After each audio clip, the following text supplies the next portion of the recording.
Thanks, Sophie. You're watching South East Today. Our top story this evening: a surge in the number of children suspended from school as they struggle in the classroom post-pandemic. They don't know how to behave. They don't know how to funnel these anxieties and worries and frustrations, and it comes out as being violent or them trashing a room. No trains in Sheppey, no water in Rye as burst mains cause widespread disruption. We're in Kemsley with the latest. The pinnacle of contemporary art comes to Eastbourne as the Towner unveils this year's Turner Prize nominees. And the skeleton with surprising secrets, how the remains of Brighton's West Pier have survived the ravages of time.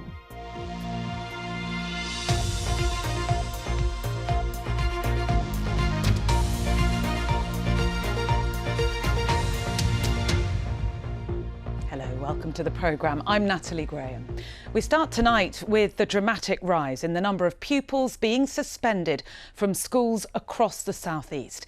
Teachers have told us the disruption of the pandemic is fuelling aggression in the classroom, leaving some anxious children unable to contain their anger. As you're about to see, one school has introduced animals to try to calm its pupils. Fiona Irving has been speaking to teachers about the behaviour they're witnessing.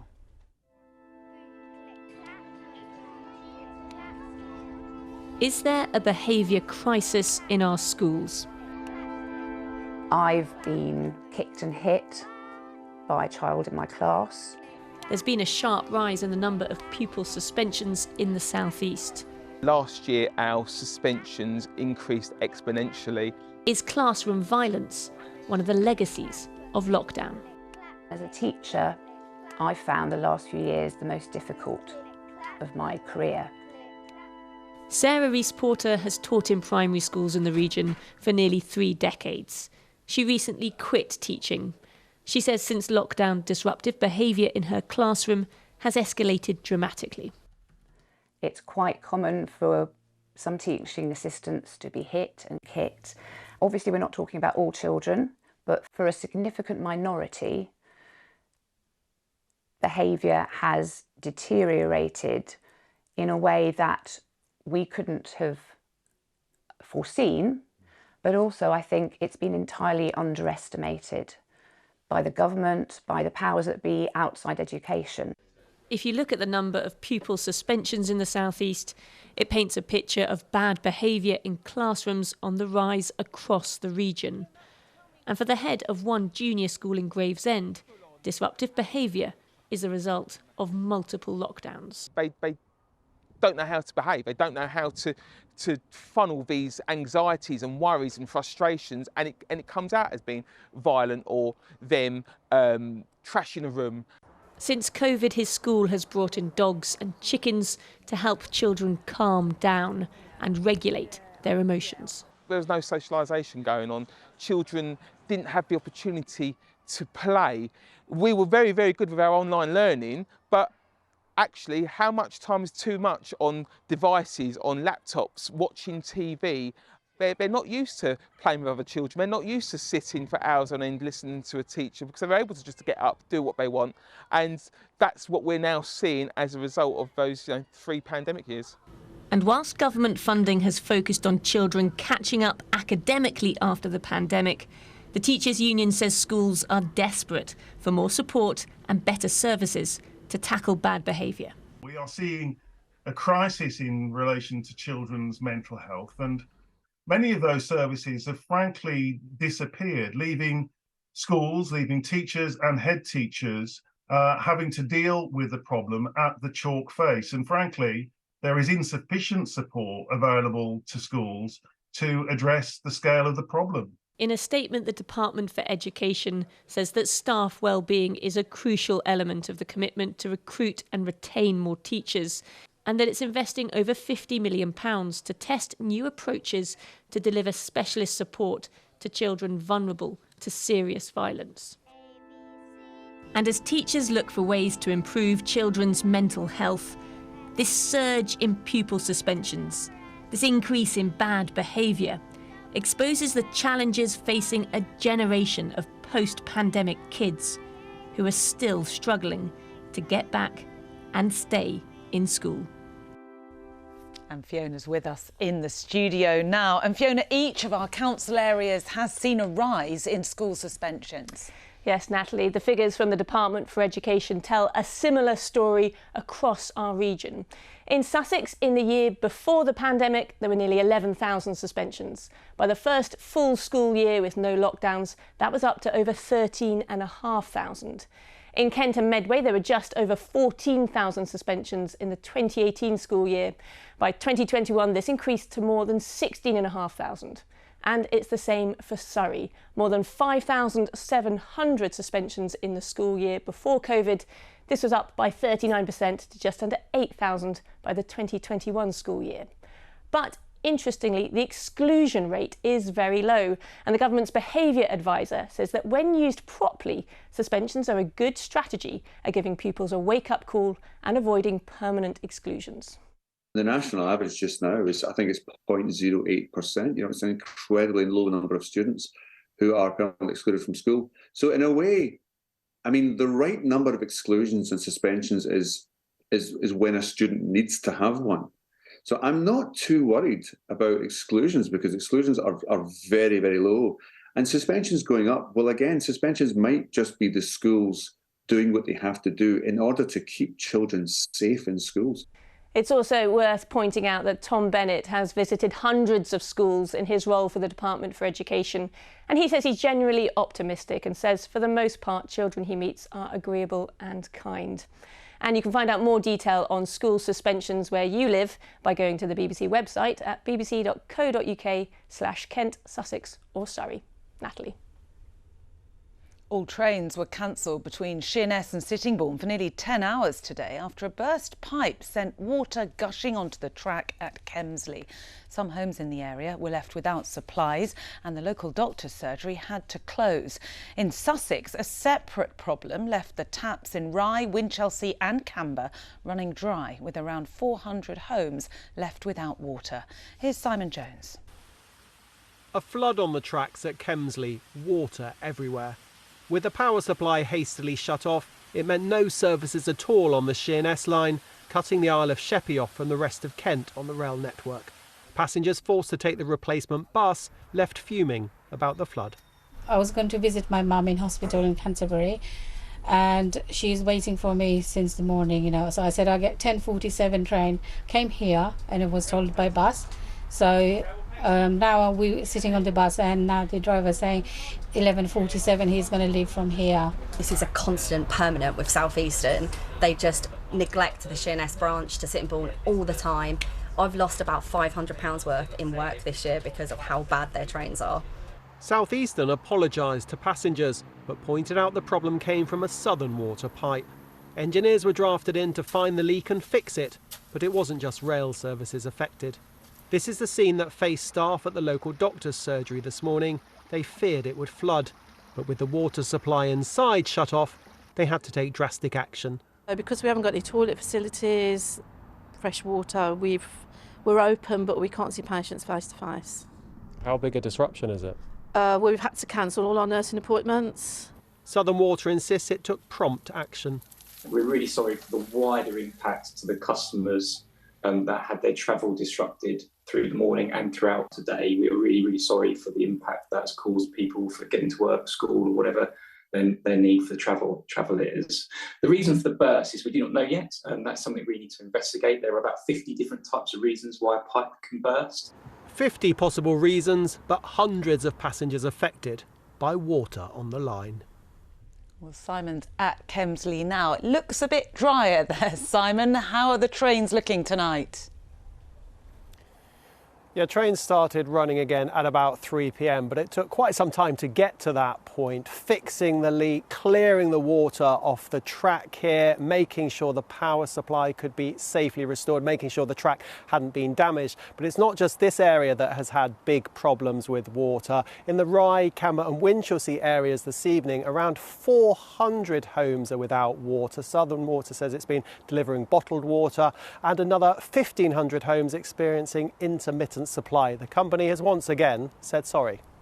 Simon, thank you. A man has been arrested as part of an investigation into the death of a woman who's thought to have died while trying to cross the channel in a small boat. In Dover today, a 21-year-old Sudanese national was arrested on suspicion of illegal entry and facilitating illegal immigration. It comes after a woman was found dead on a beach near Calais on Tuesday.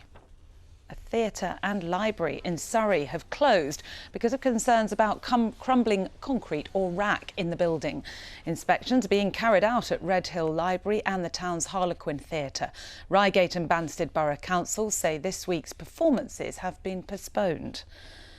The Princess of Wales has been in Sittingbourne visiting a centre for children with special educational needs as part of her campaign to support families through early years education. People at the Orchards told her the help they've received has been invaluable.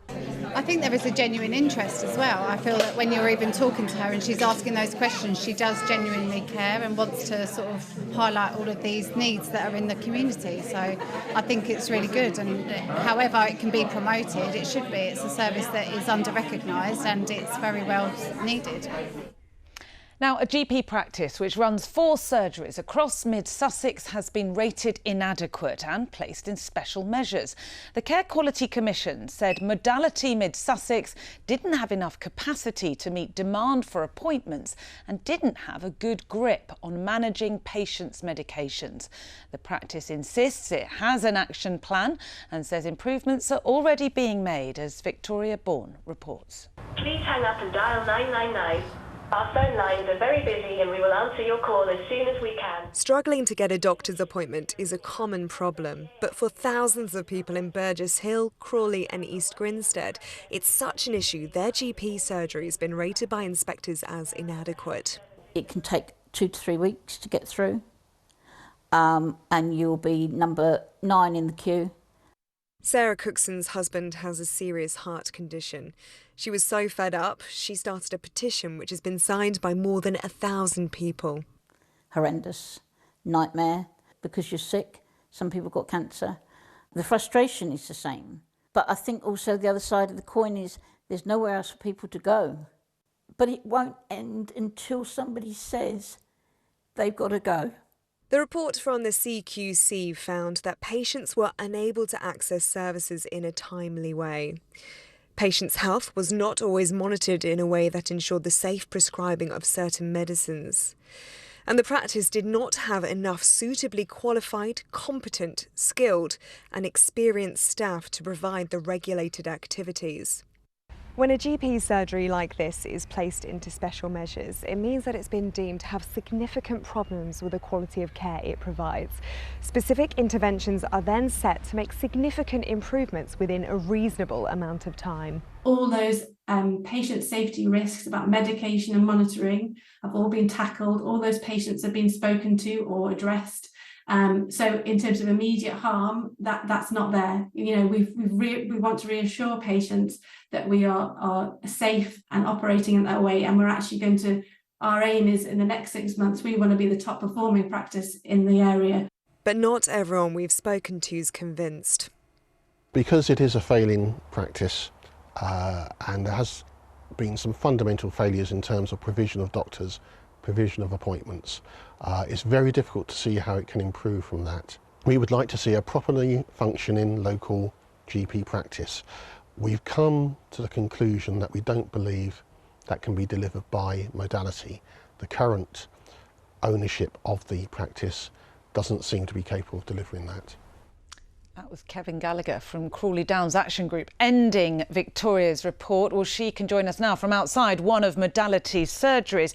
So, Victoria, what have NHS managers had to say about the CQC report? Well, it must be worrying to find out if your local GP surgery has been placed into special measures. And NHS managers have sought to reassure people living in the local area. We've had a statement from Amy Galea. She's the Chief Primary Care Officer at NHS Sussex. She says they've been working with Modality Mid-Sussex for several months already. An action plan has been put into place, and that factors in the findings of today's report.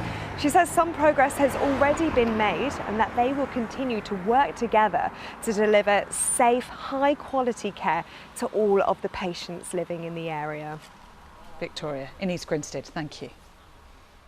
The Turner Prize is one of the world's leading awards for contemporary art, and from tomorrow the Towner in Eastbourne will showcase the works nominated for this year's prize. Now, it was first awarded back in 1984 and was named after the landscape painter J.M.W. Turner. Previous winners have included Damien Hirst, Sir Grayson Perry and Sir Anthony Gormley, and the Towner is hoping the Turner will bring it 100,000 visits over the next 6 months, with the winner being announced at the venue on December the 5th. Well, at the venue now is Sarah Smith, and Sarah, this is something the gallery has been planning for months.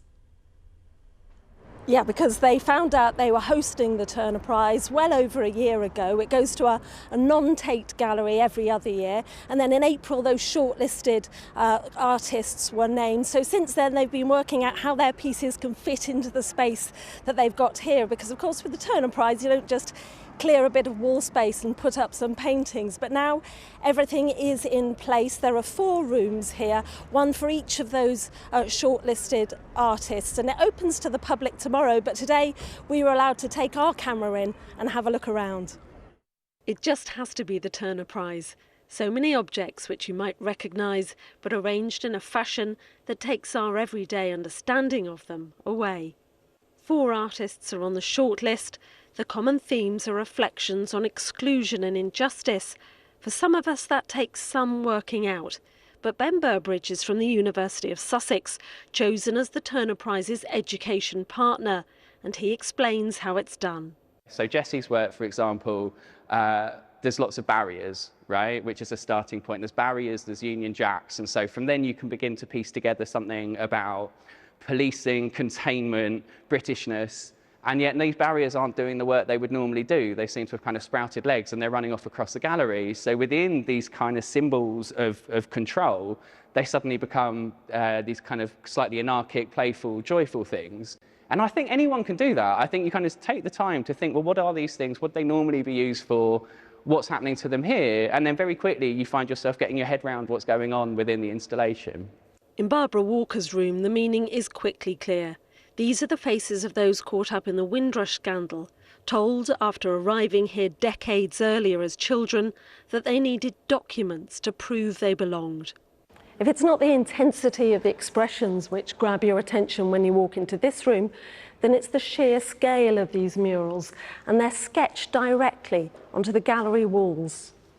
From the moment the shortlist was announced, the gallery has been getting ready to welcome the works themselves.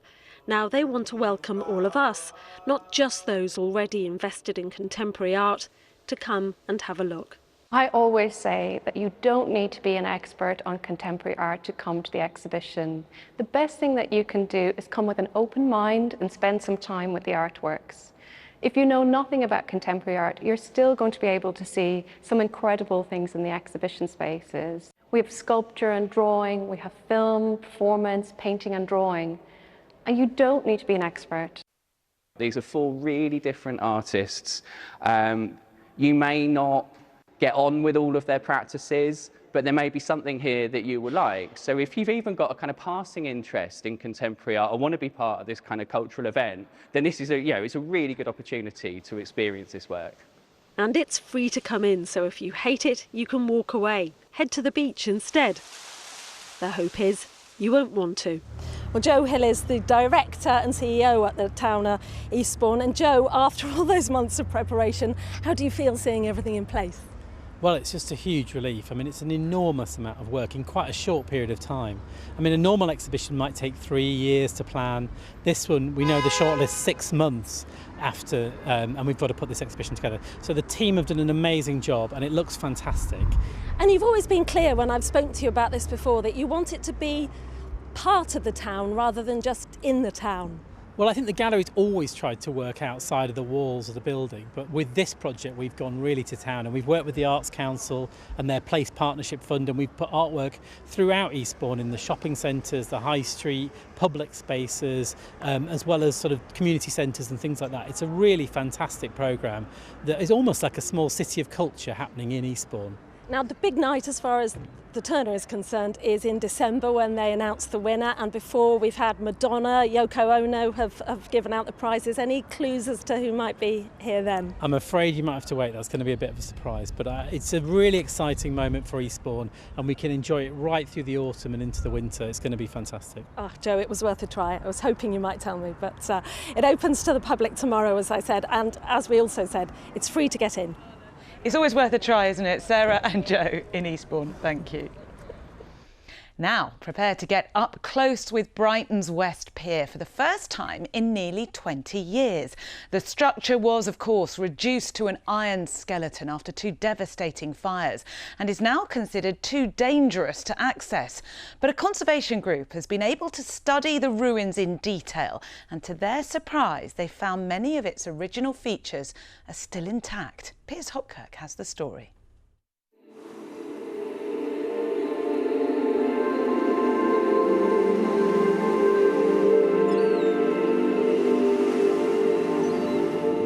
A rare close-up glimpse of the skeletal remains of a Brighton icon.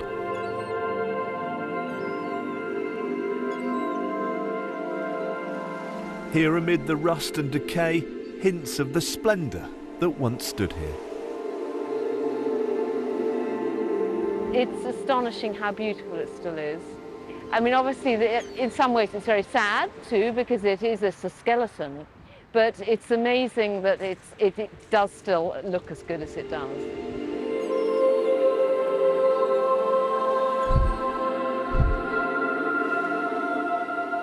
This footage was filmed during an unusually low tide, giving, for the first time in more than 20 years, a close-up view of this monument to Victorian and Edwardian grandeur.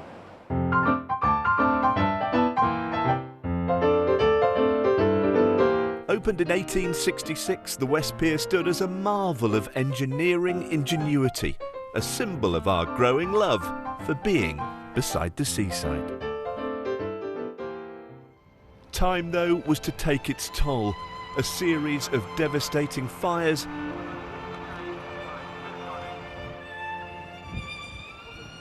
before Mother Nature played her part in reducing it to wreckage.